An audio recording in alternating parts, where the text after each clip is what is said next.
Dis pardon à mon frère ou quitte ma maison. Ma femme a exigé au dîner. Alors je m'être suis levé, je m'être suis approché de lui et j'ai dit une phrase qui a détruit 3 mariages, y compris le nôtre. Je m'appelle Nathan.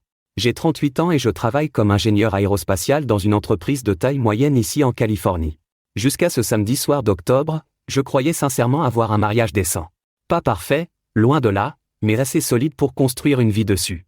Assez solide pour parler d'avoir des enfants un jour. Assez solide pour que je pense que nous vieillirions ensemble. Ça montre ce que je sais, n'est-ce pas? Ma femme, Megan, et moi étions ensemble depuis 8 ans au total. Mariés depuis 6 ans. Nous vivions dans une maison de banlieue confortable à Riverside. Rien d'extraordinaire, mais un bel endroit dans un bon quartier avec un garage pour 2 voitures et une cour arrière assez grande pour un chien. Nous avions des emplois corrects, pas encore d'enfants, mais nous en parlions plus sérieusement. Je gagnais environ 140 000 $ par an dans mon entreprise d'ingénierie. Un bon salaire, une carrière stable, rien de tape à accent grave-l'œil, mais un travail respectable que j'aimais vraiment faire chaque jour. Il y a quelque chose de satisfaisant à savoir que votre travail flotte littéralement dans l'espace en ce moment, aidant les gens aux extrémités opposées de la planète à communiquer. Mes conceptions sont là-haut. Mes calculs. Mes nuits tardives, mes matins précoces et mes week-ends passés à faire des simulations. Ce truc compte, même si personne au dîner mondain ne veut jamais entendre parler des systèmes de communication par satellite. Megan travaillait dans le marketing pour une agence boutique au centre-ville, gagnant environ 75 000 $. Entre nous deux, nous nous en sortions mieux que la plupart des couples de notre âge. Nous avions des économies, des investissements. Nous prenions de belles vacances dans des endroits comme Hawaï et le Costa Rica. De l'extérieur, nous avions probablement l'air d'avoir tout compris. La maison, les carrières, le plan de vie. Mais si vous avez été marié pendant un certain temps, vous savez que ce que les gens voient de l'extérieur correspond rarement à ce qui se passe derrière les portes closes. Et dans notre cas, le problème avait un nom. Le frère aîné de Megan, Garrett, avait 42 ans. Grand, avec cette belle apparence qui faisait que les gens supposaient qu'il avait du succès avant même qu'il n'ouvre la bouche. Vous connaissez le genre. Cheveux parfaits, dents parfaites, poignées de main parfaites. Le genre de type qui entre dans une pièce et commence immédiatement à chercher la personne la plus importante à qui parler. Il dirigeait une entreprise de développement immobilier que son beau-père lui avait essentiellement remise sur un plateau d'argent. Garrett aimait se présenter comme un self-made man, parlant constamment de sa vision, de sa détermination et de son esprit d'entrepreneur. Mais tous ceux qui connaissaient la vraie histoire comprenaient qu'il avait épousé l'argent et la position. Sa femme Elena venait d'une vieille fortune, le genre de famille qui avait des adhésions au country club remontant à 3 générations, et des maisons de vacances dans des endroits que les gens normaux ne voient que sur Instagram. Dès le premier jour de ma relation avec Megan, Garrett avait clairement fait comprendre qu'il ne pensait pas que j'étais assez bien pour sa sœur. Il ne l'a jamais dit directement au début. Juste de petits commentaires ici et là. La mort par 1000 coupures, vous savez. L'ingénierie aérospatiale, hein? C'est un travail stable, je suppose. Ou, Megan, tu es sûre de ne pas vouloir sortir avec quelqu'un avec un peu plus d'ambition? Quelqu'un qui va quelque part? Ou mon préféré personnel, ça doit être agréable d'avoir un emploi quasi-gouvernemental où tu peux juste pointer et dépointer. Certains d'entre nous sont vraiment en train de construire des choses. Toujours livrés avec ce sourire. Ce sourire suffisant, condescendant, qui donne envie de frapper. Toujours suivi de « je plaisante », mec, quand il voyait ma réaction commencer à passer de la tolérance polie à quelque chose de plus sombre. Mais au fil des ans, les commentaires sont devenus plus tranchants, plus pointus, plus publics, et Megan, au lieu de me défendre, se contentait de rire comme si ce n'était rien. C'est juste Garrett qui est Garrett, disait-elle chaque fois que j'en parlais. Il ne veut rien dire par là. Il est comme ça avec tout le monde. Sauf qu'il n'était pas comme ça avec tout le monde. Il n'était pas comme ça avec Kyle, le mari d'Amanda, qui était devenu associé dans son cabinet d'avocat. Il n'était pas comme ça avec les cousins qui travaillaient dans la finance ou la médecine. Il était seulement comme ça avec moi. L'ingénieur aérospatial qui travaillait de ses mains sur des problèmes complexes au lieu de jongler avec l'argent et de l'appeler entrepreneuriat. J'aurais dû voir les signes avant-coureurs il y a des années, mais j'aimais Megan, ou du moins je pensais que je l'aimais. Alors je me suis tu, j'ai gardé la tête baissée et j'ai continué à me présenter aux événements familiaux où je savais que je serais traité comme le personnel. Le dîner qui a tout fait exploser était censé être une célébration. Une occasion heureuse. Les parents de Megan, Richard et Patricia, renouvelaient leurs vœux après 40 ans de mariage. 40 ans? C'est toute une vie de partenariat, de compromis, de construction de quelque chose ensemble. Ils voulaient célébrer avec un grand rassemblement familial chez eux, un repas traiteur d'un endroit chic du centre-ville, toute la production. La jeune sœur de Megan, Amanda, était là avec son mari Kyle, Garrett et Elena bien sûr. Il ne manquerait jamais une occasion d'être vu lors d'un événement familial. La tante et l'oncle de Megan sont venus de San Diego. Quelques cousins ont complété le reste de la table. 14 personnes au total, toutes habillées de leurs plus beaux vêtements, toutes faisant semblant d'être une grande famille heureuse sans dysfonctionnement caché sous la surface. Je savais que ça allait être une soirée difficile quand Gareth est arrivé dans sa toute nouvelle Tesla et a immédiatement commencé à parler de la façon dont il l'avait payé en espèces. Je ne pouvais même pas mettre tout l'argent dans la mallette, a-t-il dit avec ce rire théâtral pendant que nous étions tous dans l'allée. J'ai dû utiliser 2 sacs, mais quand tu conclus une affaire comme celle que je viens de conclure, tu te fais plaisir. Tu sais comment c'est. Il m'a regardé droit dans les yeux quand il a dit cette dernière partie. Tu sais comment c'est. Comme si je saurais jamais comment c'est de payer une voiture de luxe en espèces parce que j'ai conclu une affaire immobilière douteuse. J'ai juste souri et hoché la tête. La même chose que je faisais depuis 6 ans. Ne fais pas de vagues. Ne fais pas de scène. Ne donne pas à Meghan une raison d'avoir honte de toi. Garde la paix. C'était toujours le mantra, n'est-ce pas? Garde la paix. Ravale ta fierté. Ne cause pas de drame. Laisse passer le petit commentaire parce que riposter rendrait les choses gênantes pour tout le monde. 6 ans à garder la paix ne m'avaient mené nulle part, sauf à une table de dîner où j'étais publiquement humilié pendant que ma femme étudiait son assiette comme si elle contenait les secrets de l'univers. Mais je m'avance. Le dîner a commencé assez agréablement. Patricia s'était surpassée avec les décorations. Des roses blanches et des bougies partout. De la musique douce jouant depuis des haut-parleurs cachés autour de la salle à manger. La table ressemblait à quelque chose sorti d'un magazine. Elle planifiait clairement cela depuis des mois. Richard a fait un discours touchant sur 40 ans de mariage. Sur le partenariat et l'engagement. Et le choix d'aimer quelqu'un même les jours où c'est difficile. Sur la construction de quelque chose qui dure. Nous avons tous levé nos verres. Tout le monde a eu les larmes aux yeux. C'était vraiment beau. Pendant environ 20 minutes. Tout était parfait. Puis est venu le plat principal. Et avec lui, le besoin compulsif de Gareth d'être au centre de l'attention. Alors Nathan, a dit Gareth. Assez fort pour que toute la table l'entende. Il coupait son filet mignon comme s'il pratiquait une chirurgie. Tu travailles toujours sur ces, comment tu les appelles? Des pièces de fusée? J'ai senti le serrement familier dans ma poitrine. C'est reparti. Composant de satellites, ai-je corrigé calmement. En gardant ma voix égale. Pour les satellites de communication. Le genre qui permet aux gens de passer des appels téléphoniques et d'accéder à Internet dans les zones reculées. D'accord, a dit Gareth. Agitant sa fourchette avec dédain. Ça a l'air passionnant. Des trucs vraiment de pointe. Comment est le salaire ces jours-ci? Toujours dans les bas 6 chiffres? La table est devenue silencieuse. On pouvait entendre l'horloge grand-père tic-taquer dans le couloir. Tout le monde savait exactement où cela allait. Ils avaient vu Gareth faire cela auparavant. Ils l'avaient vu se produire au dîner de Noël. Aux fêtes d'anniversaire. Au barbecue du 4 juillet. Personne n'a jamais rien dit. Ils ont juste laissé faire. Je me débrouille bien, ai-je dit simplement. Sans mordre à l'hameçon. Bien, répéta Gareth. Laissant le mot flotter dans l'air comme quelque chose de désagréable. C'est exactement de ça que je parle, Meghan. Tu ne veux jamais plus que bien? Tu ne veux pas génial? Exceptionnel?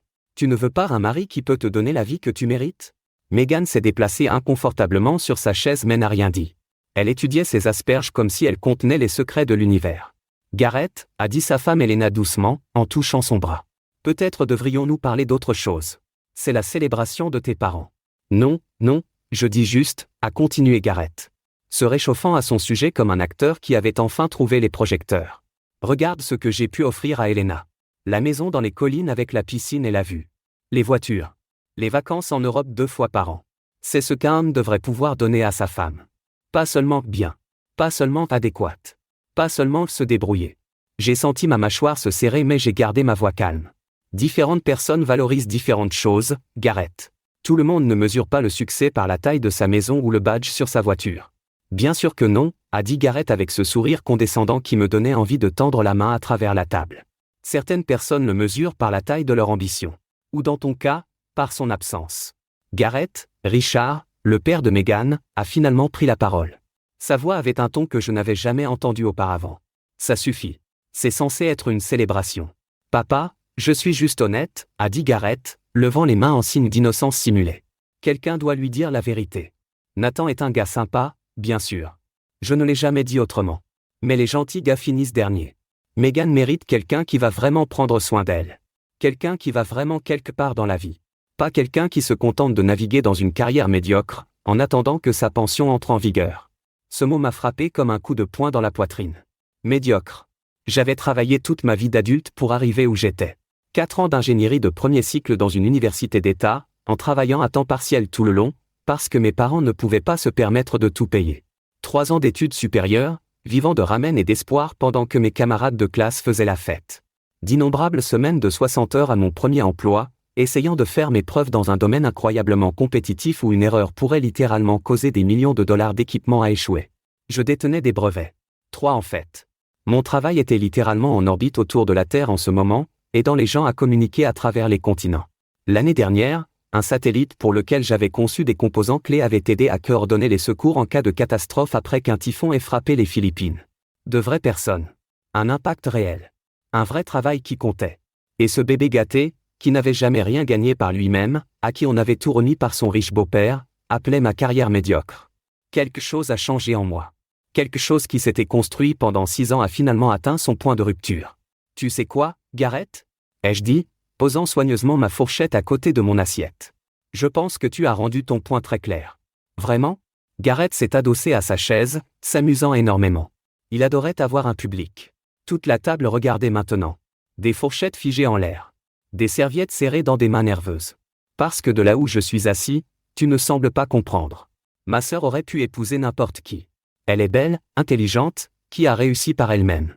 Et elle t'a choisi. Quelqu'un qui est juste bien. Juste adéquate. Juste médiocre. Garrett, arrête, a dit Megan. Mais sa voix était faible. Incertaine.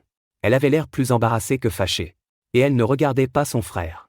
Elle me regardait. Comme si j'étais celui qui causait une scène. Je dis juste ce que tout le monde pense, a continué Garrett. Lors des rassemblements familiaux, quand nous parlons de ce que tout le monde fait, nous parlons de mon dernier projet de développement. Kyle vient de devenir associé dans son cabinet d'avocat. Même les cousins font des choses intéressantes. Et puis nous arrivons à Nathan et ses genres, ouais, il fait toujours ce truc de satellite. Rien de nouveau, rien d'excitant. Juste le même vieux bien. J'ai regardé ma femme. Je l'ai regardée droit dans les yeux. Attendant qu'elle me défende. Qu'elle dise à son frère qu'il dépassait les bornes. Qu'elle lui rappelle que j'étais son mari et que je méritais un respect de base. Elle a ouvert la bouche. Puis l'a refermée. Ses yeux sont tombés sur son assiette. C'est à ce moment-là que j'ai su. C'est à ce moment-là que j'ai finalement compris ce que je refusais de voir depuis des années. Je l'avais perdu quelque part en cours de route. Peut-être que je ne l'avais jamais vraiment eu. Et j'avais été trop occupé à travailler. Trop occupé à essayer d'être assez pour le remarquer. En fait, Garrett, ai-je dit, me levant lentement de ma chaise. Je pense qu'il y a quelque chose que tout le monde à cette table devrait savoir. La pièce est devenue morte de silence. On aurait pu entendre une épingle tomber sur le tapis. Le sourire de Garrett s'est élargi. Il était pratiquement rayonnant d'anticipation. Pensant que j'étais sur le point de faire une scène dont il pourrait se moquer lors de chaque rassemblement familial pendant la prochaine décennie. Pauvre Nathan a finalement craqué, dirait-il. Vous auriez dû le voir. Complètement effondré. J'ai marché autour de la table vers lui. Lentement. Délibérément. Tous les yeux m'ont suivi. La raison pour laquelle tu as pu conclure toutes ces grandes affaires de développement, ai-je dit. M'arrêtant juste à côté de sa chaise et le regardant de haut. C'est parce que ton beau-père a canalisé de l'argent des investissements de son fonds de pension dans tes projets. Je le sais parce que je gère les contrats aérospatiaux pour le même fonds de pension. J'ai vu la documentation. J'ai vu les sociétés écrans. J'ai vu où l'argent va réellement. Le visage de Garrett est devenu blanc. Comme si quelqu'un avait tiré une prise et vidé tout le sang de lui. Le verre d'Elena a glissé de ses doigts et a heurté la table. Du liquide rouge se répandant sur la nappe blanche comme du sang sur une scène de crime. C'est un mensonge, a dit Garrett. Mais sa voix s'est brisée sur le mot « mensonge ». Il sonnait comme un enfant effrayé. Pas l'homme d'affaires confiant qu'il prétendait être. Ce n'en est pas un, ai-je dit simplement. Ta société de développement est techniquement rentable sur le papier. Mais seulement parce que tu obtiens des prêts à des taux qui n'existent pas sur le marché réel. Des prêts garantis par l'argent du fonds de pension qui est censé être dans des investissements sécurisés pour les retraités. Pas pour soutenir ton entreprise immobilière commerciale. J'ai documenté cela pendant des mois en fait. Essayant de décider quoi en faire. Si je devais le signaler. Si je devais d'abord le dire à Megan. Mais je pense que tu viens de prendre cette décision pour moi. Richard s'est levé si vite que sa chaise a failli tomber. Est-ce vrai, Garrett? Est-ce que ce qu'il dit est vrai? Elena regardait son mari avec un regard d'horreur pure. Garrett, dis-moi que ce n'est pas vrai. Dis-moi que mon père n'est pas impliqué dans ça. Dis-le-moi maintenant. Qui se soucie de la façon dont j'obtiens l'argent? A balbutié Garrett. Sa composition se fissurant complètement maintenant. Les développements sont réussis. Tout le monde gagne de l'argent à la fin. C'est juste du financement créatif. C'est tout. Les gens d'affaires le font tout le temps. Sauf les retraités qui comptent sur ce fonds de pension pour être là quand ils en ont besoin, ai-je dit. Sauf les gens dont les économies de toute une vie sont utilisées comme ta banque personnelle. Sauf les enseignants, les pompiers et les infirmières qui ont mis leur argent de côté pendant 30 ans en pensant qu'ils seraient en sécurité. Et maintenant, ils financent ta Tesla et ta maison dans les collines. Megan a attrapé mon bras assez fort pour laisser des marques. Nathan, qu'est-ce que tu fais? Ce que j'aurais dû faire il y a des mois, ai-je dit. En la regardant. Vraiment la regarder pour peut-être la première fois en années.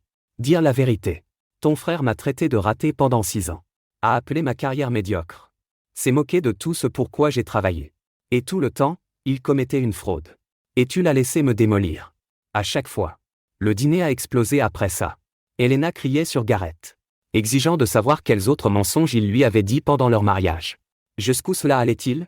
Est-ce que tout était construit sur la fraude? Est-ce que toute leur vie était un mensonge? Richard était au téléphone. Sortant dans le couloir. Probablement en train d'appeler quelqu'un au sujet de la situation du fonds de pension. Son visage était devenu gris. Il avait l'air d'avoir vieilli de 10 ans en 10 minutes. Patricia pleurait à la tête de la table. Son beau dîner de renouvellement de vœux complètement détruit. Les bougies scintillaient toujours. Les roses étaient toujours parfaites. Mais plus personne ne s'en souciait. Amanda et Kyle essayaient de calmer tout le monde. Tout en ayant l'air horrifié par la révélation. Kyle a croisé mon regard et m'a fait le plus léger hochement de tête. Presque imperceptible. Mais je l'ai vu. Et Megan? Megan me regardait comme si j'étais un parfait étranger. Comme si elle ne m'avait jamais vu auparavant de sa vie. Tu as humilié ma famille, a-t-elle dit doucement. Sa voix tremblait de rage à peine contenue. Ton frère m'a humilié pendant des années, ai-je répondu. Chaque fête. Chaque anniversaire. Chaque dîner de famille. Tu l'as laissé faire. Toute cette famille l'a laissé faire. Chacun d'entre vous s'est juste assis là et a regardé.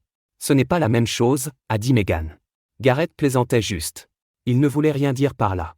Tu viens de détruire son mariage. Sa réputation. Tout ce pourquoi il a travaillé. Tout ce pourquoi il a travaillé? J'ai presque ri. Il n'a jamais travaillé pour quoi que ce soit dans sa vie. Il a épousé de l'argent et en a ensuite volé davantage. Ce n'est pas du travail. C'est du crime. J'ai regardé ma femme. Vraiment regardé. Et j'ai vu quelque chose que je refusais de voir depuis 6 ans. Elle n'était pas contrariée parce que son frère était un fraudeur. Elle était contrariée parce que je l'avais exposé. Parce que dans son esprit, protéger l'image de la famille était plus important que de protéger la dignité de son mari. Plus important que la vérité. Plus important que les retraités dont les économies étaient volées. Excuse-toi auprès de Garrett, a dit Megan. Sa voix montait maintenant. Son visage était rouge vif. Excuse-toi maintenant d'avoir fait ces accusations devant tout le monde. Ce ne sont pas des accusations, ai-je dit. Ce sont des faits. Des faits documentés. Et je ne vais pas m'excuser pour avoir dit la vérité. Alors sors, a claqué la voix de Megan comme un fouet. Si tu ne peux pas t'excuser auprès de mon frère, alors sors de ma maison. Tout de suite. La pièce est redevenue silencieuse. Tout le monde nous regardait. Les tantes et les oncles. Les cousins. Tous figés comme des statues. Ta maison, ai-je dit doucement. La maison que nous avons achetée ensemble. La maison dont j'ai payé la majeure partie de l'hypothèque pendant 6 ans parce que ton salaire ne couvrait pas vraiment ta moitié. Notre maison. Notre maison, c'est corrigé Megan. Et je te dis de partir si tu ne peux pas t'excuser. J'ai regardé autour de la table une dernière fois. Garrett. Pâle et transpirant. Elena. Le mascara coulant sur son visage. Richard. Toujours au téléphone dans le couloir. Patricia. Sanglotant dans sa serviette. Tous ces gens qui avaient regardé Garrett me démolir pendant des années et n'avaient jamais dit un seul mot. À la famille qui valorisait l'image plutôt que l'intégrité. À ma femme.